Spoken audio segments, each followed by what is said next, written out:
'cause you know I'm ambitious. The monkey robot soldier looks so delicious. I eat him in his belly 'cause I am very vicious. You might be suspicious, this is not fictitious. Monkey robot soldiers are so nutritious.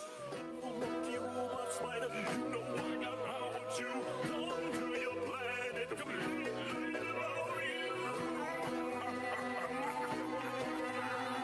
Monkey robot soldier, the fate of the world is in your hands now. And monkey robot soldier, the fate of the world is in your hands now. And don't be alarmed.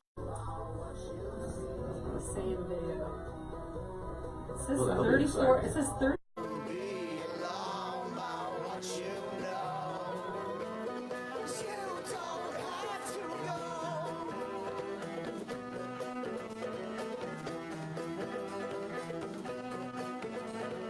Monkey robot soldier, the fate of the world is in your hands now. And monkey robot soldier, the fate of the world is in your hands now. And don't be alarmed by what you see. Don't be alarmed by what you know. You don't have to go.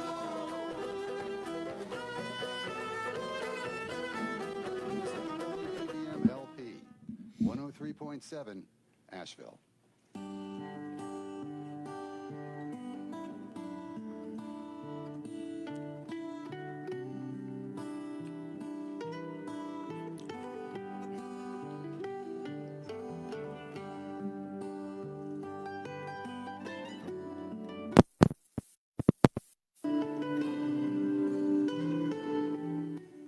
Good morning. You're listening to the BLAINESWORLD show, heard each Wednesday morning here on the new WPVM LP in Asheville, North Carolina.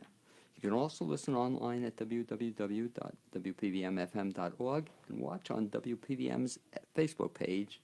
Hopefully, Stephen, you can say hello to your fans on Facebook. Hopefully, we're on Facebook Live. I'm your host, Blaine Greenfield. Each week, we focus on the Asheville theater scene, as well as positive news and information about people and organizations in the Asheville area. And to that end, it's my pleasure to introduce my first guest, and he is Stephen Samuels, producing, artistic director, and publisher. And welcome aboard, Stephen. Well, thank you so much. And we have Stephen. I think we do the whole show on his bio, but I'm going to put you on the spot. I'm going to ask you to do the Reader's Digest version of your bio, rather than me read it. Okay. I've been in the theater for over 40 years, and some of the highlights include an incredible stint with New York's Ridiculous Theatrical Company. I was also the senior editor at Theater Communications Group for its book program and American Theater Magazine, and I was the artistic associate at Arena Stage in Washington, D.C., and then after many years I moved to Asheville and spent 8 years as the founding artistic director of the Magnetic Theater, where I managed to oversee the production of 53 world premieres. I directed about 24 of them myself. I wrote 8 shows that we did, and that was kind of glorious. And this past November, we finally started up the Sublime Theater. Our first production was by the wonderful John Crutchfield. It was called TRNZ. It was a very successful production in November. And we are, tomorrow night, launching our second production, which is the extraordinary classic double bill of one acts, Samuel Beckett's Crapp's Last Tape and Edward Albee's The Zoo Story. These will be performed at the BB Theater at 20 Commerce Street at 7:30 p.m. Thursdays through Saturdays, March 7th through 23rd. And couldn't be more excited. By the way, thank you for giving me an idea here. That rather than Yes. me giving a personal bio, no, Let them do it themselves. Exactly. Well, that was your idea. So Well, but it's happy to help. okay. Well, thank you. I always love being a guinea pig. And you did that very well. Well, thank too. you. And also, if there are people actually watching, I do want to apologize. Ordinarily, I would not inflict this particular look on anyone, anywhere. It is because I am playing Crap in Crap's last tape, and he's not in such good shape. So I've allowed myself to run down, and mostly I spend my days in hiding so that people don't have to flee from me screaming on the street. Well, you say that, But it works Stephen. in the show. You say that, but in terms of inflicting looks, it could be worse. I.e., you could be in a birdcage. Oh, well, you know. In another. A bearded birdcage, yes. I did once do a show called The Man with the Birdcage on His Head. But And you had a beard in that one No. too? Oh, you didn't have a beard in that one. no, it would have gotten caught in the birdcage. Okay. That would have been way too painful. Not a good idea. Stephen, the question I'm always interested. I think I've asked you previously, but since we're on Facebook Live here, we'll ask it again. What got you into theater way back when? You said for 40 years you've been doing this. I guess. I mean, what I got- wasn't actually working on the dates, and it No, depends but when you want to ballpark, count. When did you get involved in it first? I believe I did my first show when I was 6 years old. I mean, it was in kindergarten. What was the You show? did ask me about What- this what- before. do you remember the show? Yeah, it was whichever fairy tale it is about the chicken who wants everybody to help her make some bread, and I played a cat who didn't want to help make the bread, but I sure did want to eat the bread. And I told you my idea, and I was talking to now. I know. You several- like the idea that we should all go back and do a show with the first characters we ever did, and Every I director- continue to assure you that I will never do that. I'm not a fan of the musical Cats. Apologies to those who are. The idea of playing a cat is not appealing But you're to the me. first I didn't director really or- like it in the first place. You're the but- first director or performer I met said they didn't want to do it. Everybody else says that'd be kind of cool to No, relive. there's just nothing about that appeals to me. I remember the outfit my grandmother made for me. That it was just terribly itchy. Do you have pictures of it? No, no, I do not. And they didn't have videotape, I guess, then. Or you didn't No, have videotape of it? no, I'm old. Well, it's so funny. Relative term. Indeed. It's funny because we're talking off the air about the show you're doing now. Yes. And let's talk a little bit about it. First of all, Sure. you mentioned that the two of them are together. Are they always together in No. terms of performances? No. I'm not sure who had the idea to. I mean, both plays date from the late 1950s. I think Crap may have been written in 57 and the Zoo Story 58, something like that.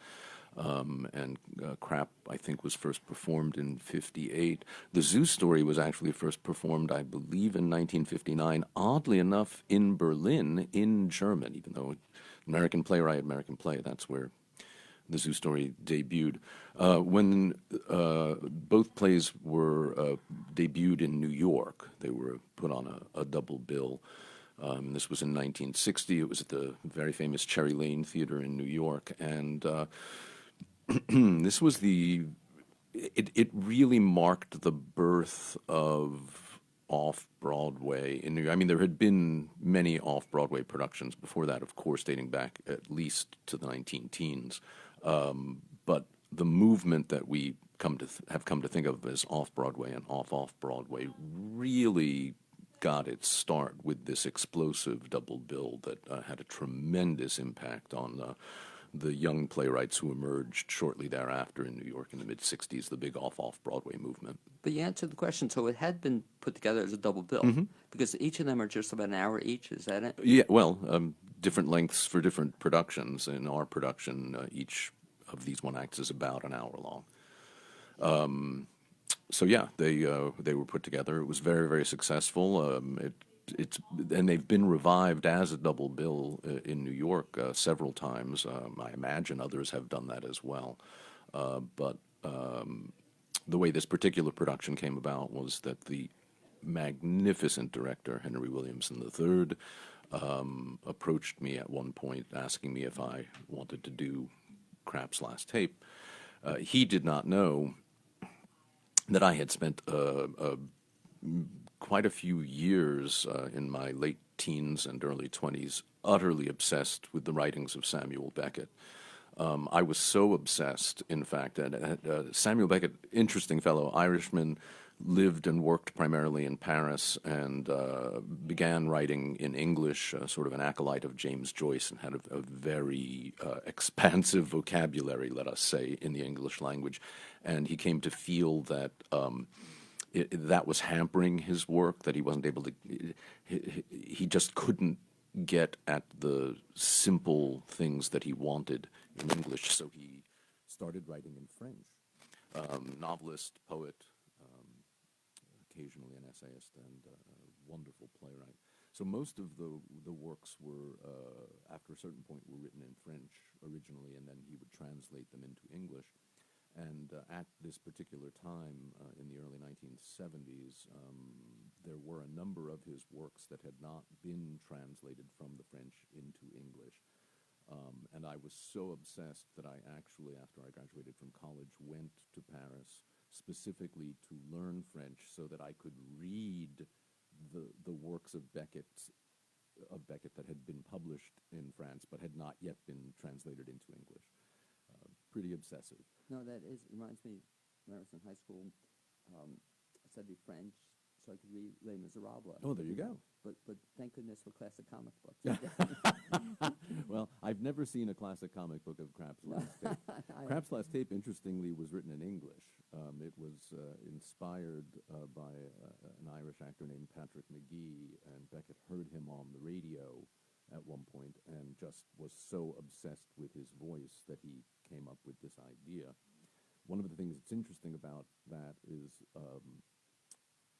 the play uses what was then a fairly new product, the home tape recorder, because part of the story is that this gentleman, Mr. Krapp, and that's with a K, by the way, and two P's, K-R-A-P-P, that Krapp has established a habit of recording on his birthday a tape of his sort of a diary, a taped diary of the previous year.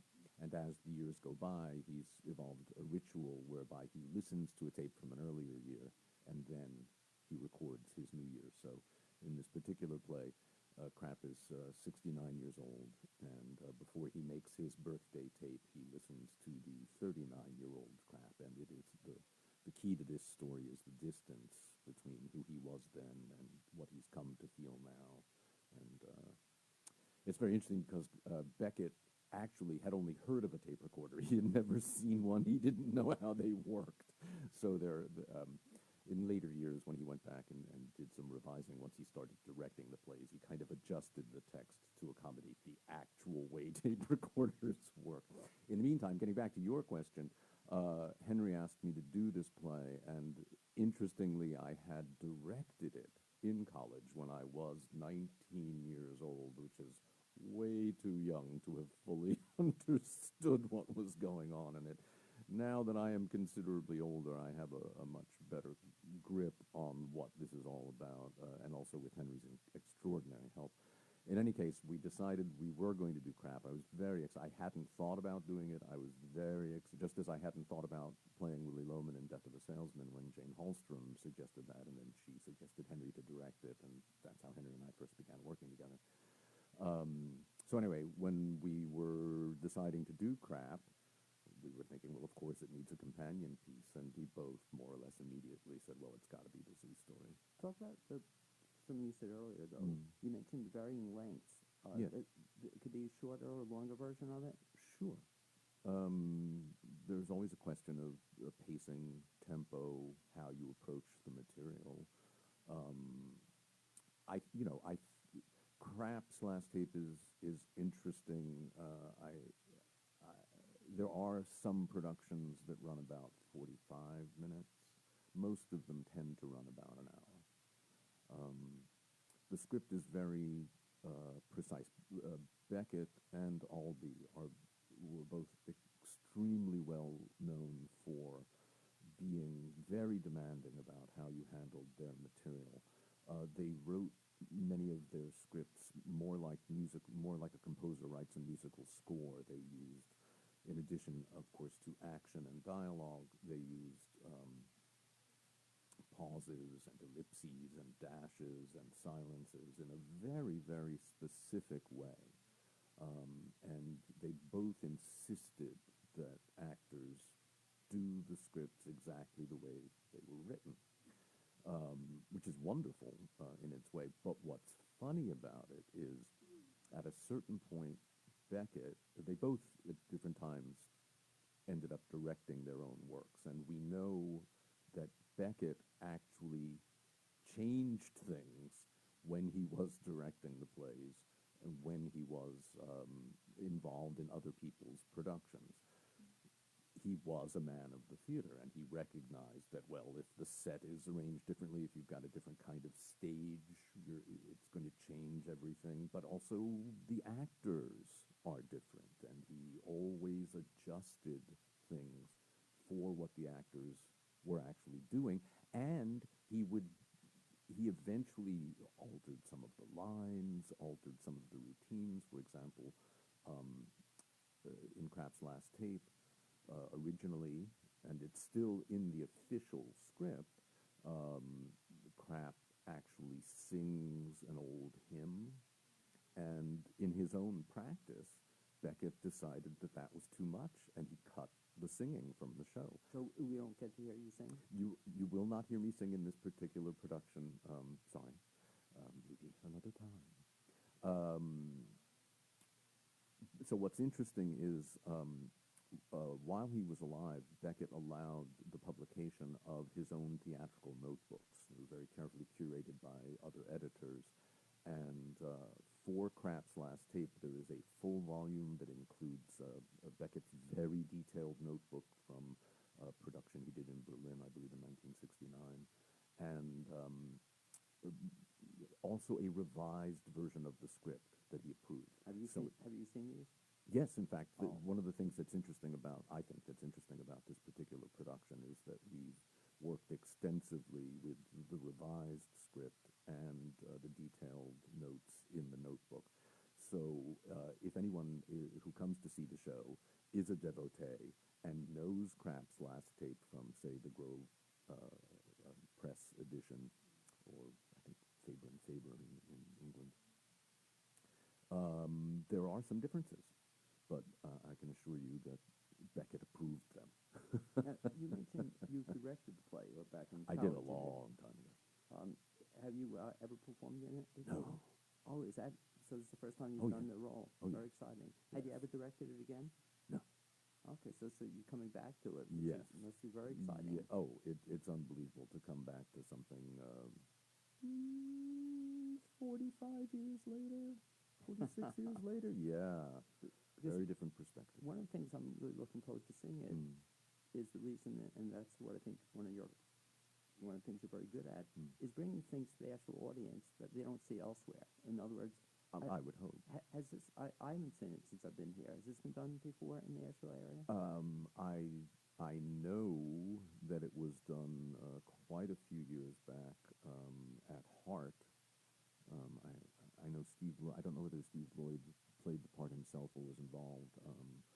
The reason I know this is that we need a tape recorder for this show, and Henry, our director, works frequently at Hart, and was talking to Steve Lloyd, and Steve Lloyd said, you know, he'd bought a tape recorder many years ago specifically for that production of Krapp's last tape, and he has been very kind in lending us the tape recorder and the tapes, because, you know, I had one when I was 13 years old, but it's been quite a while since I had a reel-to-reel tape recorder. And it wouldn't be the same thing to have an iPhone. No, Krapp's last podcast is just not the same. That's really incredible. So this story now, the production, so you're going to be in this, when you're the only actor in this role. Yes. And you're playing back your tapes? Is that the idea Yes. behind it? Yes. It is it's Krapp's 69th birthday, and to get ready to make his annual tape, he listens to a previous year's recording, and as it happens, the year he fixes on is when he was 39 years old. So he's listening and reacting to his 30-year young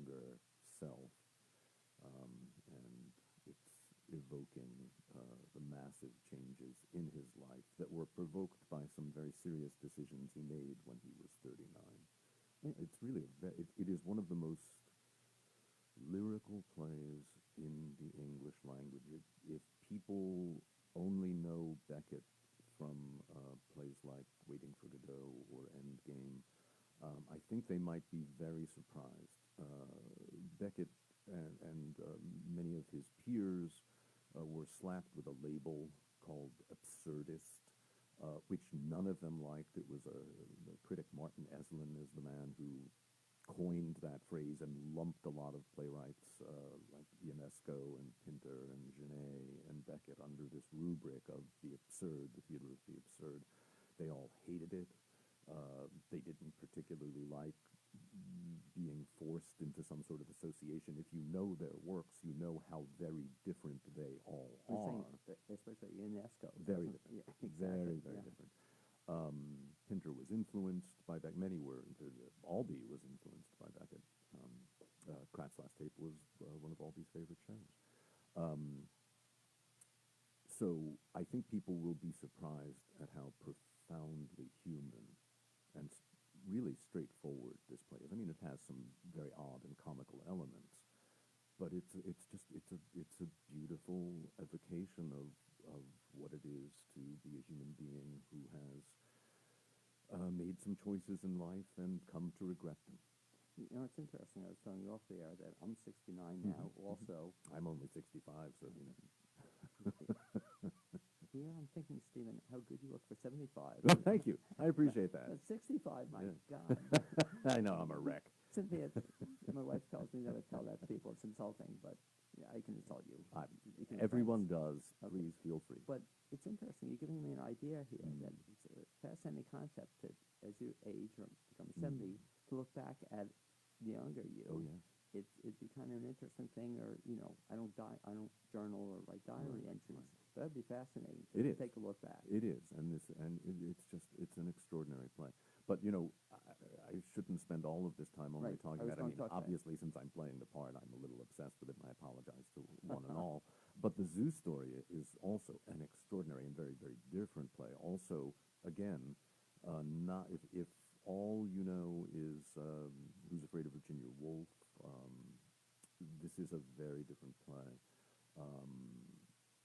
And it's very different from Kraft's Last Tape. Kraft's Last Tape is rather meditative. There's a lot of listening, a lot of thinking. Zoo Story is much more active. The play has 60 years on. The play, I think, is still as shocking as it was originally. So it's a wonderful contrast. So the first act of our evening is a very quiet and thoughtful piece. Zoo Story, of course, is also thoughtful, very thoughtful, but it is very dynamic. So it's very interesting. And the actors are extraordinary. Scott Fisher plays the incredibly demanding lead role of Jerry in this play. And I don't know if people know Scott in particular, but he's a wonderful actor. I've had a great deal of fun working with him on. He's part of our how-to crew, so he was in Food and How to Eat It, Beer and How to Drink It, Money and How to Make It, and he will be in our upcoming show in June, Rules and How to Break Them. Very and funny, he was also he's very a funny guy too. wonderfully comical actor. He was also in production I did Lucia Del Vecchio's Off the Rails, in which he was hilarious. So he's and he did multiple productions in Nashville of David Ives' wonderful piece All in the Timing. So I think he's mostly known as a comic actor, but he is in fact a brilliant and moving dramatic actor as well. Very early on in the life of Magnetic Theater, there was a co-production called Fix, in which he played a couple of powerful dramatic roles, and also in a John Crutchfield play called Solstice. He's just wonderful, and I don't know that this is a role that people would ordinarily think of him. No, I don't. That's what I to meant to play. say it, right. And it's one of the I love when actors are given an opportunity to do roles that they don't appear to be the obvious candidate for.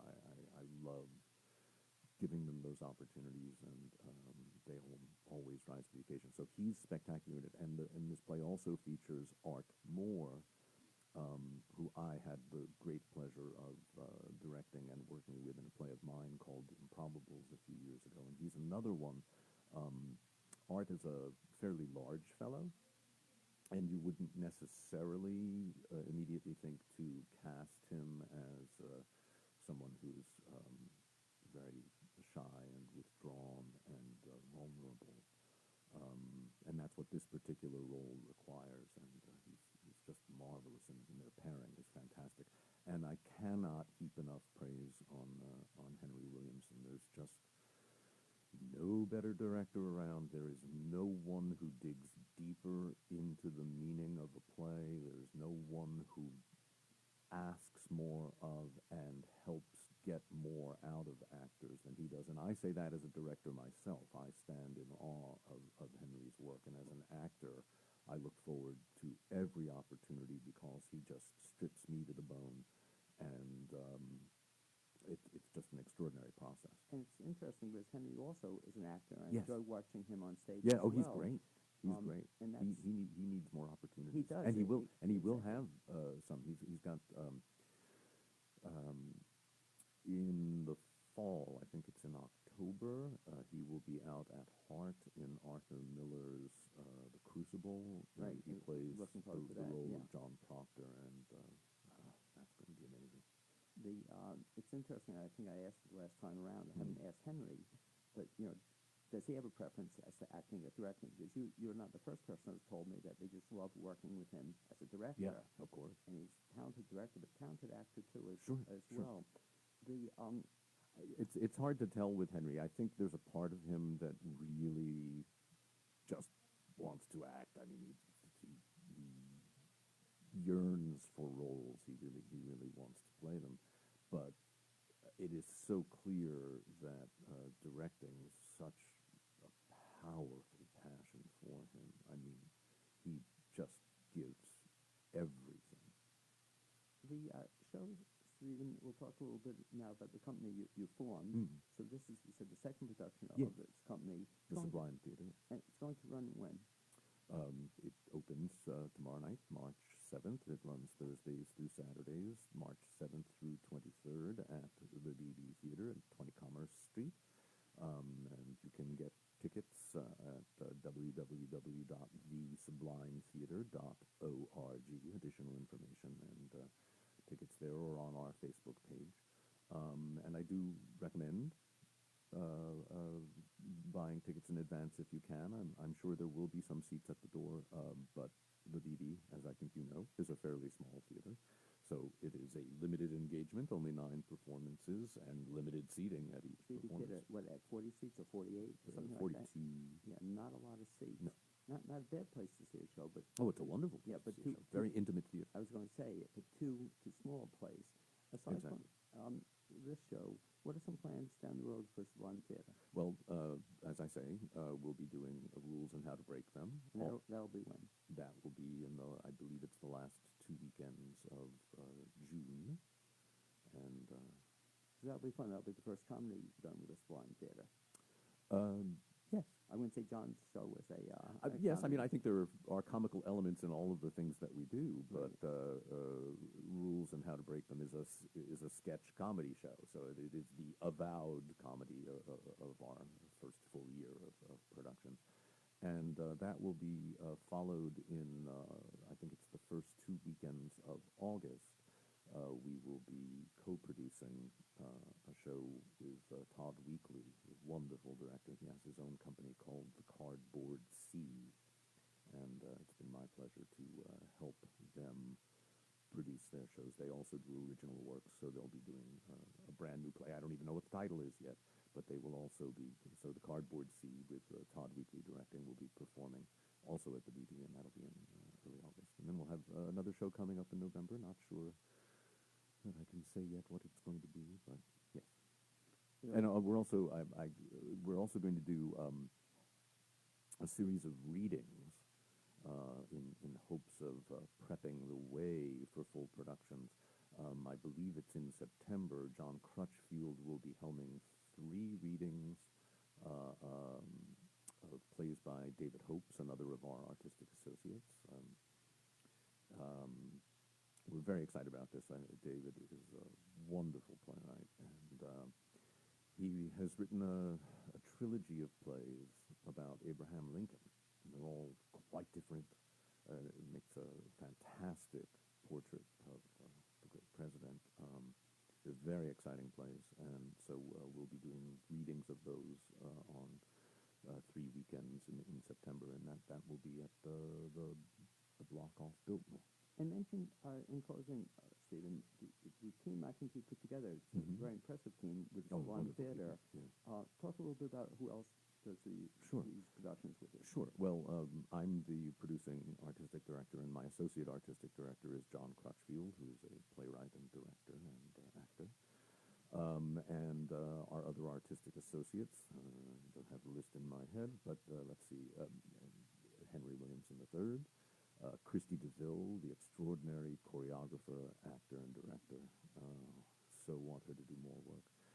Todd Weekly, David Hopes, and Lisa Yaffe, who is the head writer of the How To series. And so that's that. If folks want to get involved with Sublime Theater, find out what's happening, Facebook page you mentioned, and also website. And the website again was what? www.thesublimetheater.org, or you can write to me, my initials, SS, because I'm Stephen Samuels, SS at thesublimetheater.org. And the last and final, most important question, theater spelled how? Theater. Okay, that's why I have to remember that, not R-E. Not R-E. Okay. Stephen, I'd like to thank you for being my guest Oh, this first thank half hour on the BLAINESWORLD show. Really Look forward appreciate to seeing the unshaven Stephen Samuels in the play. I just have to figure out Craps Last Tape and the Zoo Story. But have an amazing run, and look forward to seeing you soon. Thank you so much. Thanks for having us.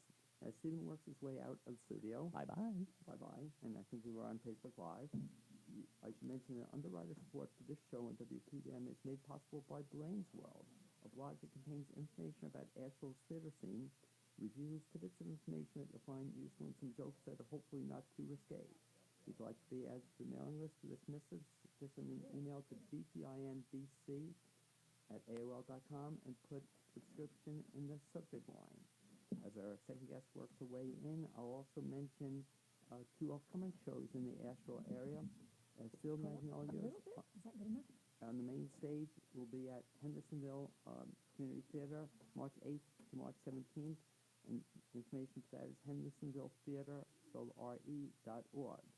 In addition, Beauty and the Beast is going to be at Western Carolina University from Thursday, April 11th to Sunday, April 14th.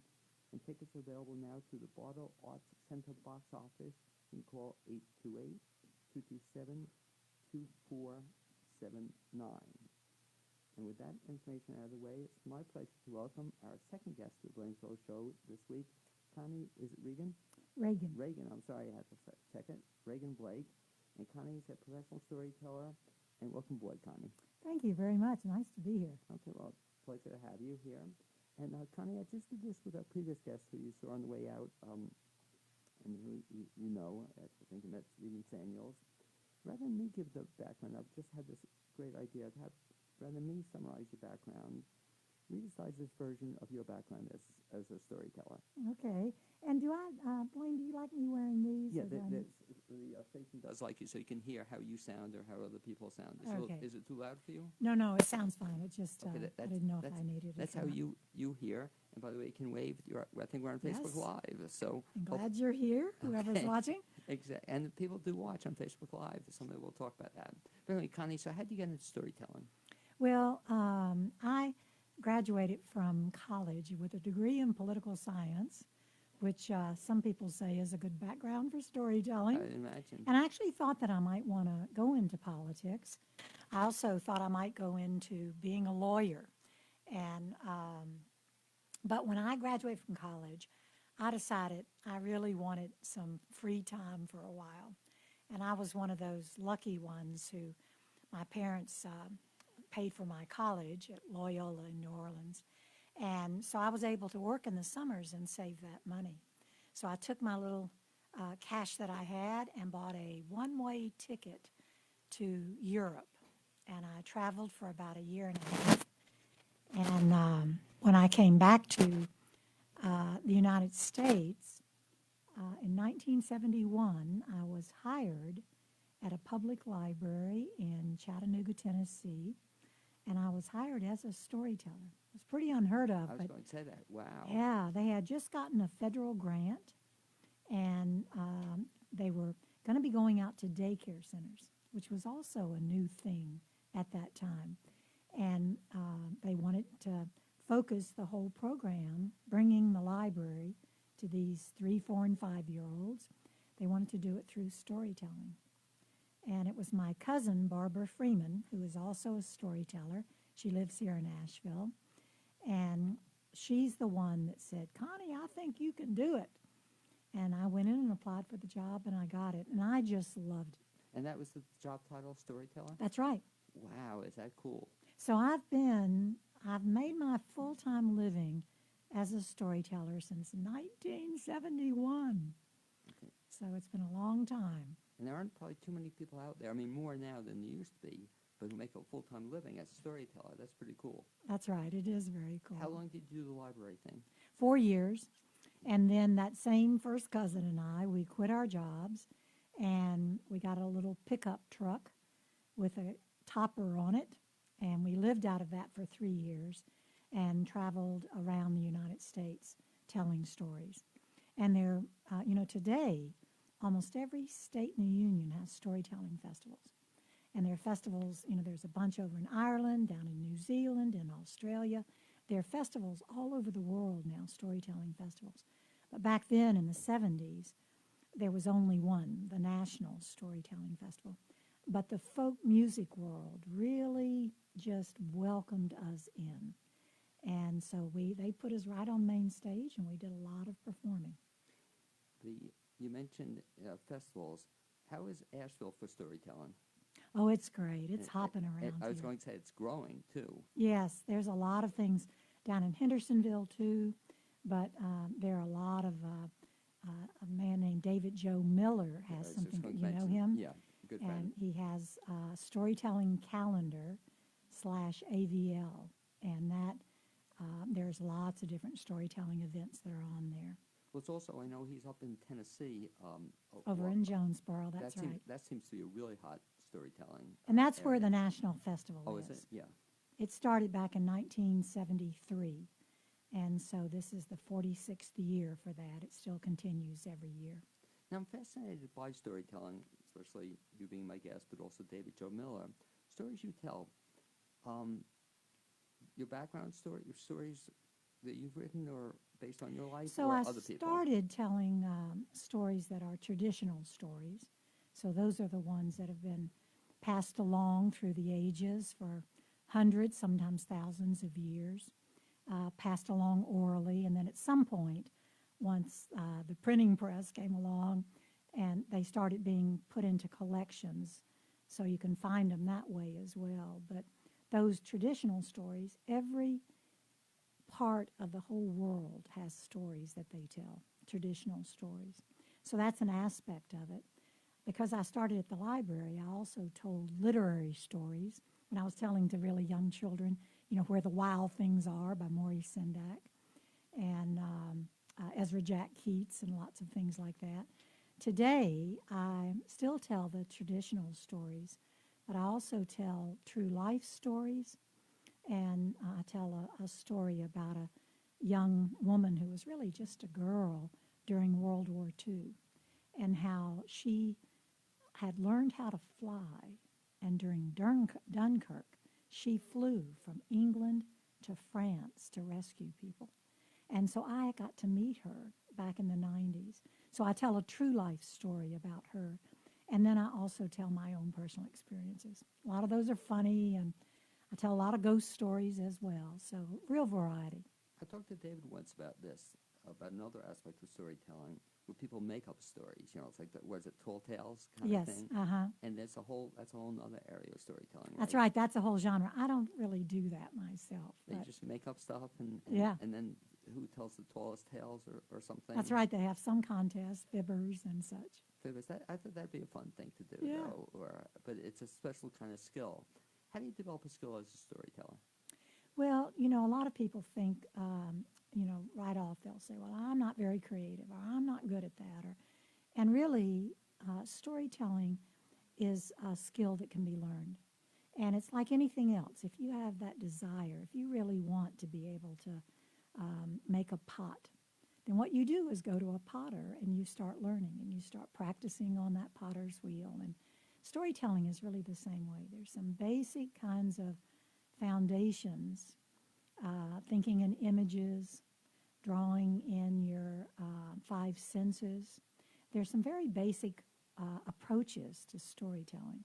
Now, if you're going to make your living at it, that's a little different thing, and you go on a little bit of a different path. But really, storytelling is open to everyone that has an interest.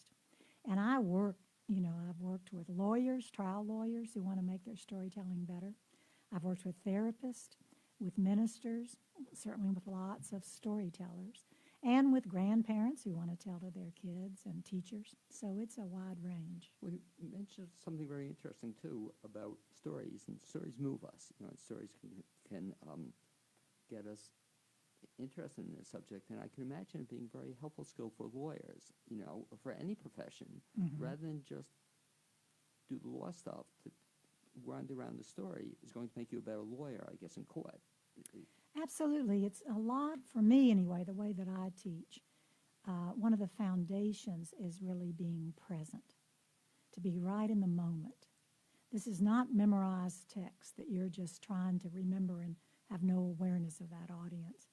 Even if it's a story you've told a lot, it is happening right then for the first time on this particular day with this group of listeners.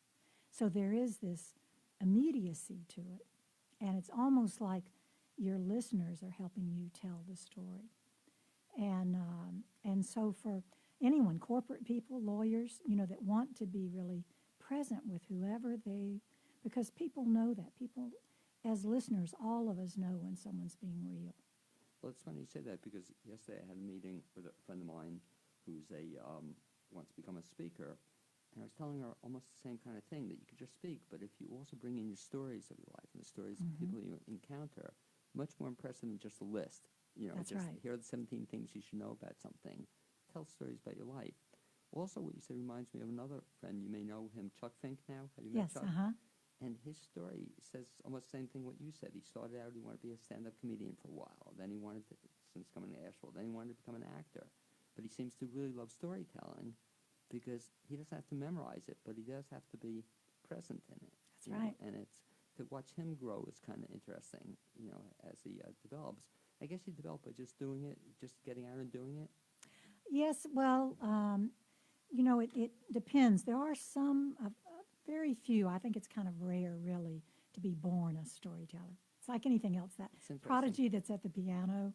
And there certainly are some people that have a flavor for it. But like I said, you don't have to be one of those.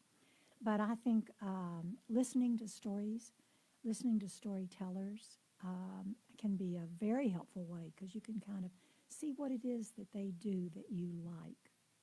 And I do a lot of teaching of storytelling. I do these workshops and one-on-one coaching. And my whole approach is what I call appreciations. And that's always looking for what you liked in a story, both in the story you are telling, just finished telling, and the story someone else is telling.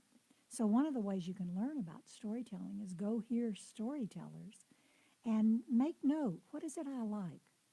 You know, how is it did they, not that you're going to copy, but you can learn so much. And then you can also, if you're watching someone perform, after you get those appreciations, you can also think, well, what is it I would change? If I was their coach, what would I recommend to do a little different? And that can help you in your own storytelling. By the way, great advice. I know even when I taught, when I began teaching, I would do the same kind of thing. I'd try to emulate the people I liked teaching, and then the people I didn't like teaching, stay away from. But I guess that's fascinating to actually write notes on it. And then that's a great, I have to think about that. There's an article for you to write sometime on that to write a critique of it, almost write down, if you were the coach. I love that model. It's a great example for doing anything almost, It is. It's something that can really go into your life in lots of ways. Anything that you want to do or are doing, to always, I've had people tell me that I do a week-long workshop in the summer every year here in Asheville. This coming summer will be my 14th annual one, and it's in July. And I've had people tell me that it has really impacted their relationships in a positive way. When you're always looking for what's working, when you're looking to see what is it I could point out and say, oh, I loved it when you talked about your dog and the texture of the fur on your dog, and or the way that you described your grandmother, that color in her eyes, I could see it. So when we're giving those kinds of appreciations, it certainly goes into, like you say, our whole life, and it can impact our relationships with everyone. Have you ever written a book? No, I tell stories. So But I'm suggesting, I'm really impressed with this idea. Yeah. Here's your first book. Where I've wanted. It would be nice to write a book. When I start to write things down, my thoughts often get kind of stopped. But someday I might. because it's just giving me, some great ideas, some advice that, in terms of this whole thing about pretending you're the coach, just that little something is a really neat concept. When you work with people, I guess you work with some people who have never told stories before. Absolutely, yeah. It's probably very exciting to take somebody and then have them see that they can tell stories. Oh, it is, especially with this model of appreciations, because people are so afraid you're going to tell them what was wrong. And all of us, oftentimes in this particular culture, go into anything if we feel like we're going to get feedback, the first thing we think of is what's wrong, rather than what's right. And a lot of people, even national tellers, have been doing this a long time. I know there are a lot of people that come off stage from a performance, and the first thing they're thinking of is what messed up, as opposed to thinking of, and it's a habit. It's a habit that is really supported in this society, because we're always telling people, here's what you did wrong. You got to fix this. You got to do this. We're not telling people near as much what went right. I have a friend, Brian Biro. You might know him. I do know Brian. A very good friend. And he has kind of an interesting approach that after he does a presentation, he doesn't want to get feedback because he knows he gave it his all. He gave it 100, and if you know Brian, gives it 110%. And he doesn't want anybody to bring him down, to say, out of 173 people, you'll always find one person, I guess, could tell you that here's what you should do better. Yeah. And that can be, I guess, very frustrating for a storyteller, for anybody, that they pour their heart into it, and somebody has this great idea to do it better. Yeah. And starting off, when I'm doing workshops or working on coaching, especially if they're brand new to it, but really in some ways across the board, like I say, that first thing they're doing, so maybe in a workshop they're doing a partner exercise, and I have them, I kind of lead them through remembering a time that they were, say, around water. So it could have been at the beach, it could be a pond or a lake, it could be a little creek. And so I kind of guide them through drawing up and calling up some of their memories on that. And then they get with a partner and then tell that partner, with that partner not saying anything, they have maybe 3 minutes. And for most people, 3 minutes actually goes by pretty quick. They might think at first, oh no, 3 minutes, but it goes by pretty quick. And then the next thing that happens is that listener gives the feedback appreciations. And then it stops. So there's nothing, oh, you could do this to make it better. And then that person gets some practice and skills in listening.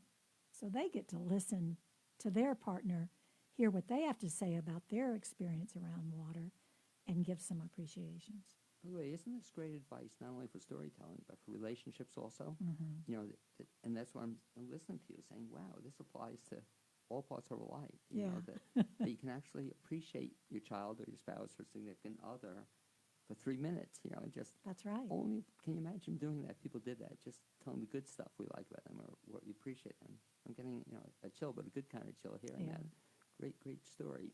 You mentioned you're going to be teaching this course in the summer. Yes. Where do you teach it? So it's at someone's home here in Asheville. And this, I think I mentioned, is my 14th annual one. It's July 14th through the 20th.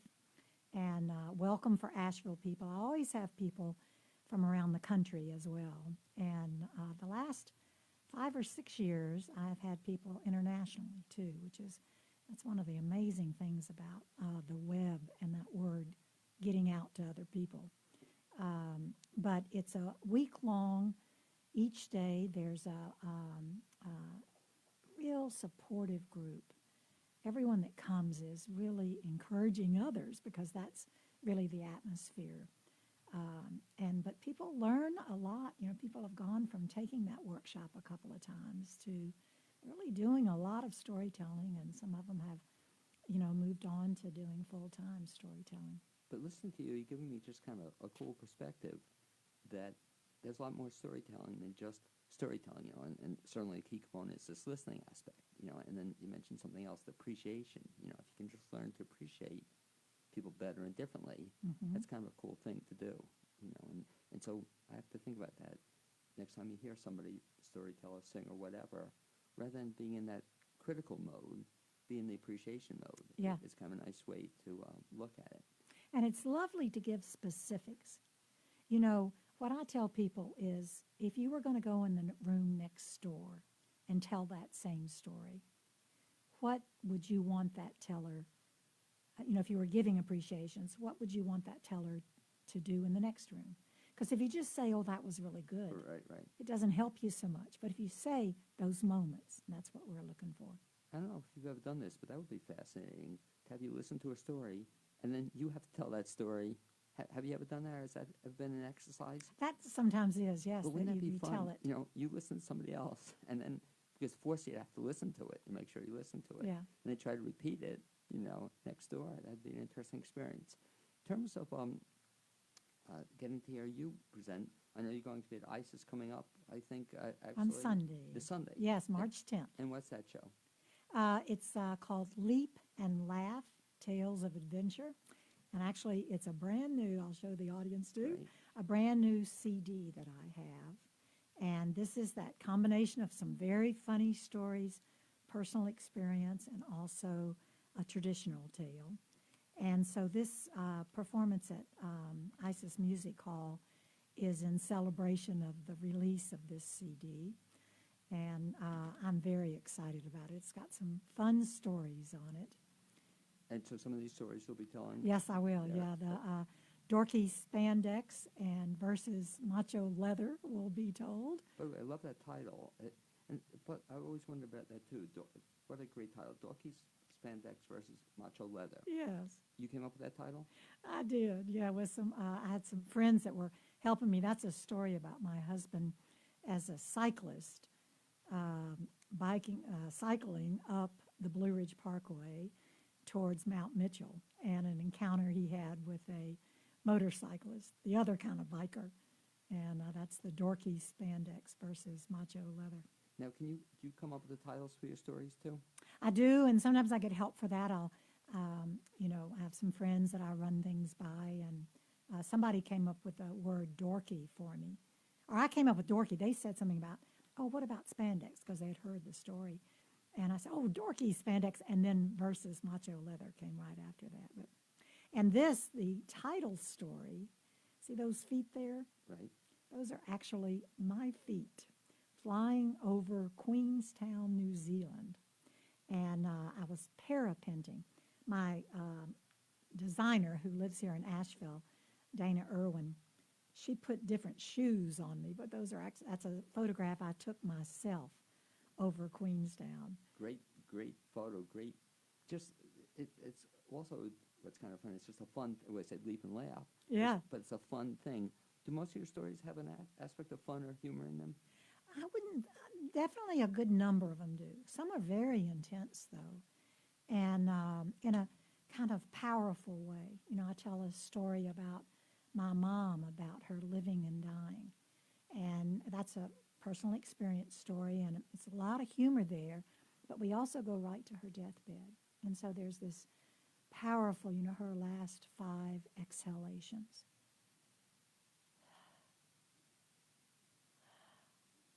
And in that story, I go right through all of that.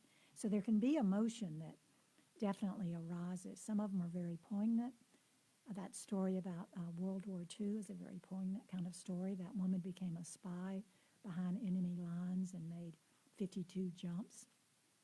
So, and it can also, I have one whole CD. So this is my 5th CD, but I have one whole CD that is all scary stories, chilling ghost stories, and those are great for teenagers and adults, and so that's a whole different emotion around them. Will you share some of them on Sunday also? Some of the ghost stories? Not on this Sunday. Yeah, this is going to be. Oh, just the release. Yeah, and I'll be doing a few other things that are not on here, but that are not on this CD. There's a couple of new things that I'm going to do as well.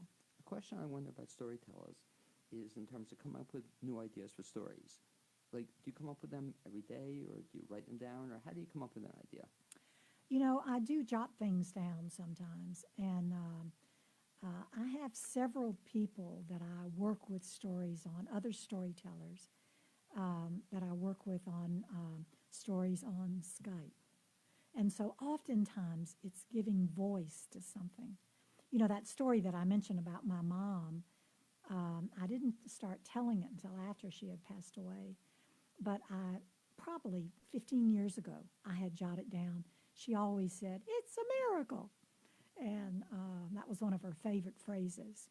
And her other favorite phrase was, "It's a sin." And so I knew I loved those, you know, the juxtaposition of those. And so eventually this story grew out of that. So there's a lot of different emotions and a lot of different ways of coming up with stories. So Ballpark, how many stories do you have? I would say probably about over 100 that I could tell right now. And then probably another 50 or 60 if I had a little time to think about them. And then others that I just know of. It might not be one I've ever performed, but different folk tales and such that I could tell. And you mentioned your mom as the basis of one story. When you come up with an idea for a story, what drives it to become an actual story? You know, you'll see something or observe something that won the World War II stories. Seems fascinating. That I guess you read about that, right? Or how'd you find I first read and then I interviewed her. Which I was must have able to been- meet her, yeah. Must have been exciting. What's the process like in terms of you want to tell a story? What do you then do? It's something that really draws me in. And sometimes it's just someone asking me a question or something, or I remember in an interview, someone had asked me something about when I was traveling over in Europe and hitchhiking around. I've never really told many stories about that, but I remembered an experience that I had at the border of Turkey. This was back in 1969, and getting into Greece. And I have thought, oh, I should probably tell that story. So at some point I might. And Blaine, I wanted to mention, if we have enough Sure. time too, that I have another workshop coming up in April 5th, 6th, and 7th. It's called Taking Your Story to the Stage. And this is really, the focus is on performance skills, working with a mic, having an audience, and it's with people that are already telling stories. My summer one is open to everyone, but this one in April is for people that are already telling stories. And an aspect of that is a performance. It's called Slice of Life. It's up at the Black Mountain Center for the Arts. And there'll be 6 tellers plus myself emceeing, and I'll tell on a Saturday night, April 6th. So if people want to put that on their calendars, that'd be great. Where's the course going to be offered? So that's actually in my home here in Asheville, And then we perform. We go up to Black Mountain to that little theater, lovely theater that seats 90 people.